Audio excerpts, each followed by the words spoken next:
Okay, so something that I actually have begun using this year, before I even took this class, was student-centered instruction, student-centered learning.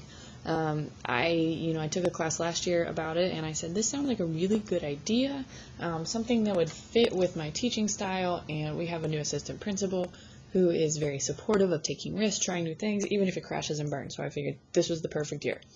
It has been going extremely well. I'm using it in my honors pre-cal classes only. I have not really tried it in my Math 2, my lower level classes, but it's something that I plan to incorporate next semester. So, broad definition of student-centered instruction: flexible, think flexibility, flexible seating, flexible learning targets, flexible periods. I mean, each day is so different.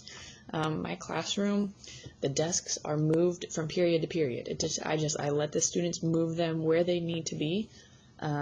There may be days where it's a little bit more side chatter than I would like, so then we have to kind of rein it back in.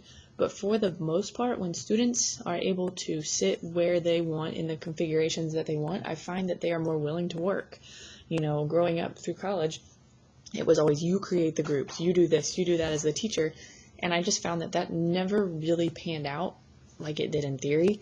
At least for me, when I would try and group students, they're not comfortable with each other, so they're not going to share ideas. They're not going to help each other. But when you let them pick, as long as you monitor, that's the role of the teacher. You have to monitor to make sure they're staying on task, but they are a lot more comfortable with opening up, taking risks, and actually doing the math. I've been extremely impressed with that. I don't have a seating chart. The students are with somebody new every day. I like that. You have to be self-directed. So a lot of times what I'll do we'll have, like a self-paced unit. Not every unit, but for the week, I'll project a weekly kind of goal sheet. On Monday, you need to be done with this by the end of the period. By Wednesday, you need to be here. And students know that, okay, I might be behind on Monday, but that means when I come in Tuesday, I have a little bit more work to do to get caught up. Or maybe at night on Monday, I have a little bit more, just so that I stay on track. If I'm not on track, nothing's going to happen to me, but I know that by the end of the week, if I don't reach this goal, that then I am falling behind. So, as a teacher, I'm still working with this.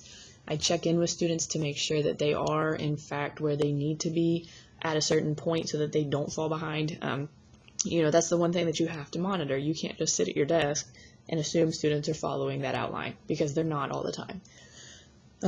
But it allows students to, maybe they need 2 days for matrix multiplication and only 1 day for finding a determinant, whereas another student might need 1 day for multiplication and 3 days for determinant. It allows that flexibility so that students can take the time on the topics they need the time on, not be slowed down when other students need the time. I mean, it's been very nice. I pride myself on creating a very respectful environment in the classroom. That's crucial. Students have to feel respected. They also have to respect you. To know that they are responsible for this learning.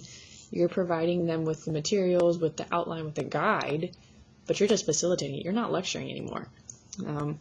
We create goals. That kind of goes back to the self-direction. I have a goal for the day, for the week, for the unit, and we just kind of start slowly checking things off as it comes along. And one thing that I have really found that has benefited is the active learning rather than passive learning. I would find when I would be lecturing, students would act like they're listening. They're quiet, they're writing down, and you would ask them a question and they have no idea what they just wrote down on their paper. That's passive learning. They're just regurgitating what you're telling them.